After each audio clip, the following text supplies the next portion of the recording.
Shalom warga kerajaan, di dalam part 4 daripada dua anak yang hilang ini, kita membahas bagaimana sang bungsu ketika dia pulang, dia disambut oleh bapaknya secara luar biasa. Kita sudah belajar, kalau belum nonton part 1, 2, dan 3, nonton dulu.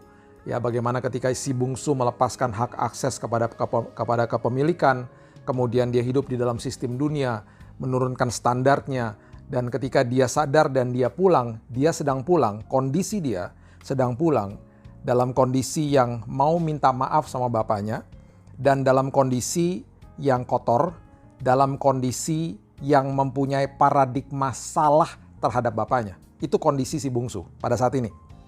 Dan di ayat yang ke-20, kita akan membahas Lukas 15 ayat yang ke-20 di dalam part 4 ini. Lukas 15 ayat yang ke-20 mengatakan begini, Maka bangkitlah ia dan pergi kepada bapaknya. Dia bangkit, dia sadar, dia pergi kepada bapaknya, dia pulang ke rumahnya. Ketika ia masih jauh, perhatikan kalimat ini. Ketika ia masih jauh, ayahnya telah melihatnya.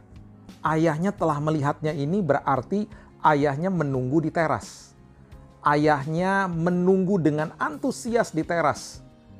Bahkan dalam posisi yang jauh pun dia sudah melihatnya. Di dalam perumpamaan ini, sebelum ini kita sudah membaca bagaimana ketika domba yang terhilang dan dirham yang terhilang itu dicari oleh tuannya, tetapi anak yang terhilang ini tidak pernah dicari sama bapaknya. Karena Tuhan tidak mau paksa saudara. Ya, di dalam eksposisi, kalau saudara perhatikan di YouTube channel saya, ada judul khotbah Perjalanan ke Emmaus, itu eksposisi tentang perjalanan ke Emmaus. Ketika Yesus sampai ke depan rumah kedua muridnya, dia tidak pernah paksa masuk. Alkitab mengatakan dengan jelas dia berbuat seolah-olah ingin meneruskan perjalanan. Tapi ketika muridnya mengundang dia masuk, mereka mendapatkan sebuah reward, mereka mendapatkan sebuah penglihatan, mereka dicelikkan matanya, mereka melihat Yesus, mereka mengalami Tuhan, dan dia kemudian hilang dari penampakan itu. Ini yang dia mau lakukan kepada hidup kita. Undang dia masuk, dan datang kepada dia, dan kita akan merasakan mengecap dan betul-betul menikmati kasih Tuhan yang luar biasa. Sekali lagi, dia tidak akan paksa kita. Makanya di perumpamaan ini digambarkan bahwa dia menunggu di teras dengan antusias. Dia tidak tunggu di rumah. Makanya ketika anaknya masih dalam posisi yang jauh, dia sudah melihatnya. Karena dia selalu menunggu di teras rumahnya. Ya. Lalu tergeraklah hatinya oleh belas kasihan. Bapak kita selalu penuh dengan compassion, penuh dengan belas kasihan. Dan perhatikan kalimat yang terakhir ini, ayahnya itu berlari mendapatkan dia. Kemudian lalu merangkul dan mencium dia. Wow. Pertama kali di dalam sebuah perumpamaan, Yesus menggambarkan bapaknya lari menghampiri anaknya. Lari menghampiri anaknya. Betapa luar biasa gambaran daripada kasih Tuhan yang dahsyat kepada hidup manusia. Sekali lagi, dalam kondisi ketika anak bungsu ini pulang, dia kondisinya kotor, kondisinya penuh dengan paradigma dunia. Dia pulang dengan kondisi yang mau minta maaf sama bapaknya. Sebelum dia bisa menjelaskan apapun, sebelum dia mengutarakan rasa sorry-nya, mau minta maaf dan lain sebagainya, ayahnya tidak cuek aja gitu ya, cuman nunggu dengan pride, dengan merasa saya harus dihormati. Mana anak saya, kamu ngomong dulu sama saya, baru saya nanti ngomong balik sama kamu. Tidak. Bapak di surga nggak begitu. Dia lari menghampiri sang anak. Bahkan dalam tanda kutip tidak dibiarkan untuk menjelaskan apapun, dia sudah merangkul dan mencium anaknya. Wow. Kita adalah anaknya. Ini adalah gambaran kasih Tuhan yang luar biasa. Kalau saudara tidak membiarkan hidup saudara untuk merasakan kasih yang dahsyat ini, kita rugi sendiri. Mungkin ada yang menonton pada saat ini. Saudara pernah dilecehkan sama keluarga saudara. Saudara pernah dilecehkan sama bapak saudara. Saudara mungkin menonton ini dengan kecewa. Saudara katakan, saya nggak pernah merasakan kasih itu. Saya mau beritahu kepada saudara. Kasih Bapa adalah kasih yang tidak ada kondisinya. Kasih Bapa adalah kasih yang tidak ada syaratnya. Bayangkan dia berlari menghampiri kita dalam kondisi kotor, kondisi yang penuh dengan dosa. Cuman hanya ketika kita mengatakan, Yesus, aku mau pulang. Yesus, aku mau kembali kepadamu. Yesus, tolong aku.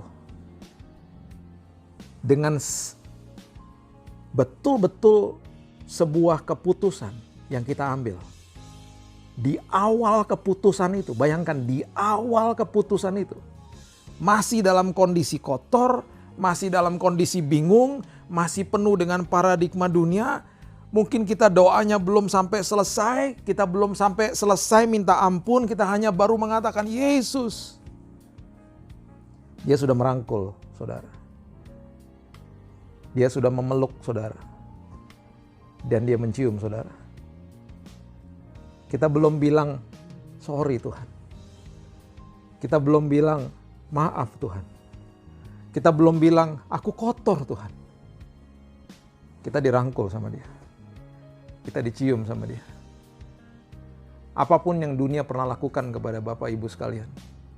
Siapapun yang menonton. Ingat, ada kasih yang begitu dahsyat, begitu luar biasa tersedia bagi kita semua. Nikmati kasih ini.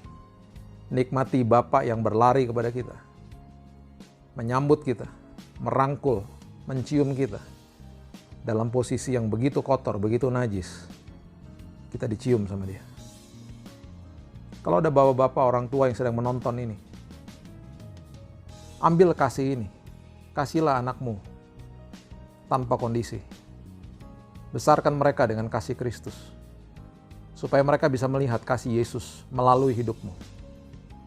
Perbaiki hubungan-hubungan yang rusak. Perbaiki hubungan-hubungan yang hancur karena ulah kita. Selama ini mungkin kita tidak mengerti mendidik anak kita. Didik mereka bukan seperti begini, Bapak Ibu. Didik mereka dengan begini. Merangkul, bukan menunjuk-nunjuk. Bukan menyalah-nyalahkan. Seringkali anak saya salah yang saya lakukan ketika saya datang kepada mereka. Saya tidak pernah melakukan hal seperti ini. Saya selalu mencoba apa yang Yesus ajarkan untuk merangkul, untuk memeluk dan mencium. Ketika mereka melakukan kesalahan, datang kepada mereka katakan, apa yang saya bisa buat sehingga kamu tidak mengulangi kesalahan kamu. Ingat, saya ada di pihakmu. Saya tidak pernah berseberangan denganmu. Itu yang Tuhan selalu katakan bagi kita. Dia tidak pernah berseberangan dengan Bapak Ibu sekalian. Dia selalu datang merangkul kita. Lakukan itu kepada anak-anak kita. Lakukan kepada generasi kita.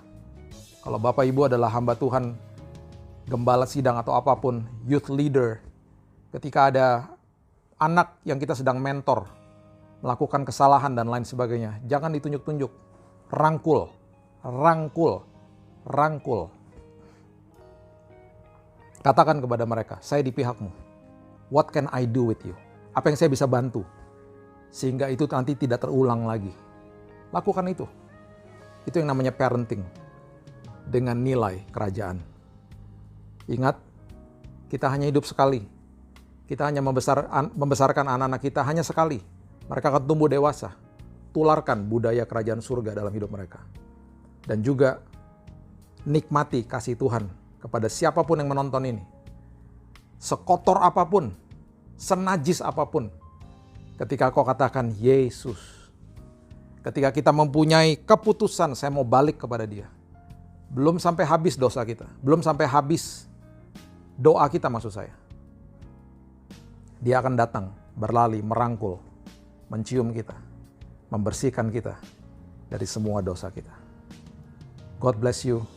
Until next time.